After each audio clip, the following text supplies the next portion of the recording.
Entrevista Venevisión. Líder en opinión. Por tu canal independiente, Venevisión. Amigos, vamos a conversar con Aldo Cermeño. Tiene la experiencia de 3 gestiones como gobernador del estado Falcón. Bienvenido a Entrevista Venevisión. Muchas gracias, Eduardo. Muy atento por esta hermosa invitación en este momento difícil de la vida del país y muy difícil de la vida del estado. Hablando de eso, ¿qué está pasando con el tema de la energía eléctrica, del agua? ¿Ha habido protestas recientemente? Ha habido protestas seguidas durante varios días. El agua es un tema que se ha descuidado un tanto. El presidente estuvo hace pocas semanas en Falcón, les ofreció recursos para ayudar, para atender, pero las emergencias se han hecho presentes y prácticamente ha habido huelgas permanentes en los 4 costados del estado, yendo hacia el Zulia, yendo hacia Paraguaná, viniendo hacia Tucacas o en la propia Sierra Falconiana.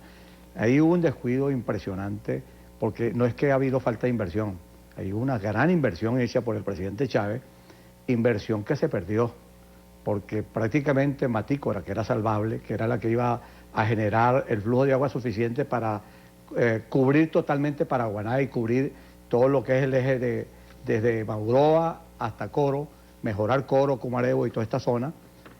Lamentablemente esa presa casi está seca, ¿no? Esa presa casi se perdió y las 3 presas que habían sido construidas en los últimos tiempos están, uno con su tiempo vencido, sin embargo siguen dando como el Isiro, Hueque 3, Barrancas, con muchas dificultades, y creo que ha habido un mal manejo técnico porque la inversión ha sido grande, ha sido inmensa, inversión que lamentablemente se ha perdido y creo que es necesario tomar medidas bien serias porque la población no aguanta. Creo que el presidente debiera tomar en su mano el asunto porque él les ofreció dinero, les ofreció mucho dinero para terminar de enfrentar el tema, pero hay temas de emergencia, por ejemplo, que hay que buscar camiones cisterna, por lo menos para amortiguar el problema que esa población está viviendo. Y el tema eléctrico, mucho más delicado todavía, porque hay una inversión extraordinaria.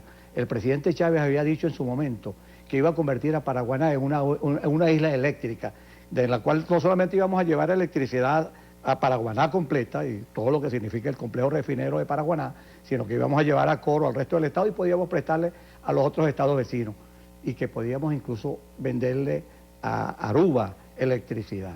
Lamentablemente, toda esa inversión para llevar a una producción de aproximadamente 1.300, 1.330 megavatios, desgraciadamente no se está produciendo ni siquiera la mitad y esto ha explosionado. ¿Por qué? Porque esa construcción, para decirlo menos, no hubo impericia, hay impericia y creo que hubo gasto de recursos millonarios, casi los 1.000 millones de dólares, ¿no?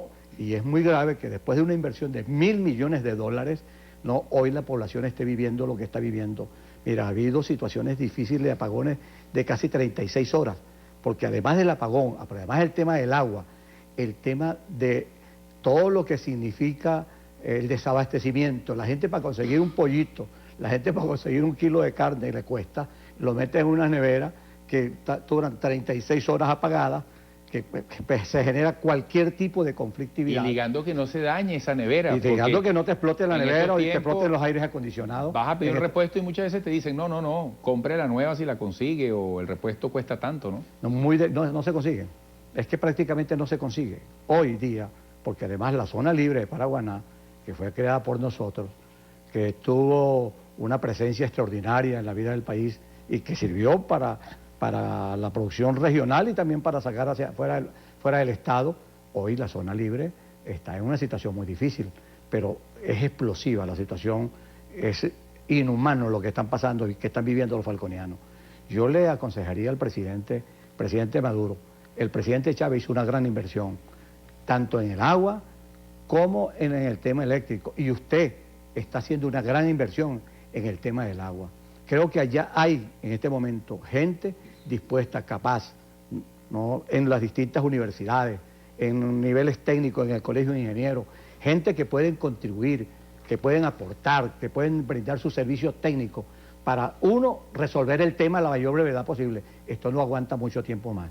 Mira, ha habido manifestaciones por los 4 costados, ha habido incendios, ha habido algunos intentos de saqueo, o sea, todo un cuadro bien dramático que yo estoy convencido, viviendo como viví, cuando yo asumí la gobernación del Estado, a los 2 meses estalló en el Estado un conflicto de agua bien serio. Estaba Carlos Andrés Pérez en la presidencia, enseguida me traje a los 22 alcaldes, me traje a las fuerzas vivas, a las cámaras de comercio, a las cámaras de trabajadores, y los reuní en Miraflores con el presidente.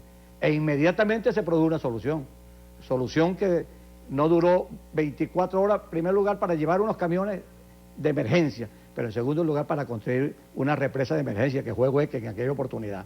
Y la respuesta del presidente fue efectiva, como ha sido la de Maduro. Maduro estuvo hace 4 semanas allá en el Estado.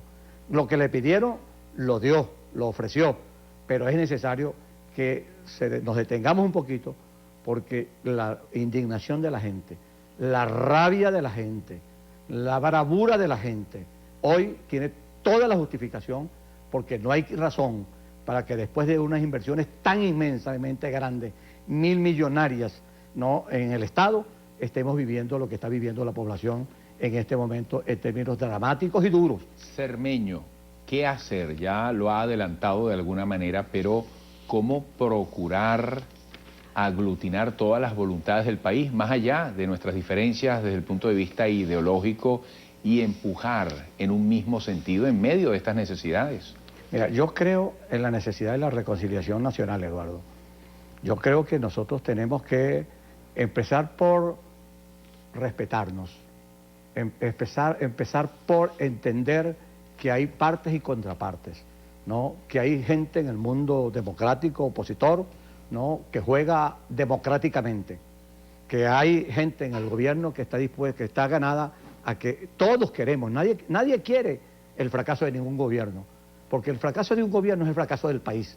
Todos apostamos al éxito, pero es necesario que se abran las compuertas para el reconocimiento del otro, para el reconocimiento del adversario, que eso es una tarea muy fácil de reconocer, porque además vivimos en una democracia plural, vivimos en un país donde la propia Constitución te habla de la pluralidad y además nos gusta el mundo multipolar.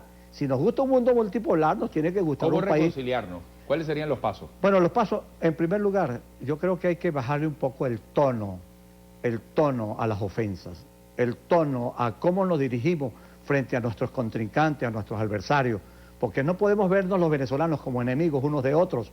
Una cosa es que seamos adversarios, una cosa es que tengamos posiciones políticas, ideológicas distintas, y otra cosa es que no queramos entender de manera muy clara que frente a los problemas, ¿no?, tiene que haber un gobierno que los enfrente, ¿no?, y una oposición seria, ¿no?, que señale camino, no solamente que critique, no solamente que aproveche las coyunturas, sino una oposición seria que juegue democráticamente a abrirle espacios, incluso al diálogo, pero también el Estado tiene que entender, y esa es alguna referencia importante. El gran tema es la economía, y aquí requerimos de todo. No todo es empresariado venezolano, no puede ser que haya algunos mañosos en el juego, en ese juego venezolano, pero hay sectores de la productividad que hay que revisar. ¿Qué está pasando? O sea, nosotros el 90% de lo que estamos consumiendo lo estamos trayendo de afuera, estamos generando empleo en otros países. Es necesario abrir las compuertas para que los verdaderos productores, los emprendedores, los productores, los empresarios, porque para mí, no todos los que están al lado de Fede Cámara no puede ser un equipo de gente enemigas de la patria y enemigas de Venezuela. Creo que ahí hay mucha gente que está dispuesto a aportar para las grandes soluciones del país, pero para ello es necesario llamar a todo el mundo, conversar, dialogar con respeto, ¿no? Y desde ese punto de vista, entender, por otra parte, que los temas como la inseguridad. Bueno, Venezuela, el tema de la inseguridad hoy es muy delicado. La gente, cuando tú sales, tu señora queda preocupada a ver si tú puedes regresar o no puedes regresar. Un acto de fe. Es un acto de fe. Pero tú también estás preocupada si a tu señora en tu casa y a tus hijos que van a la escuela no los vaya a malograr nadie en el camino.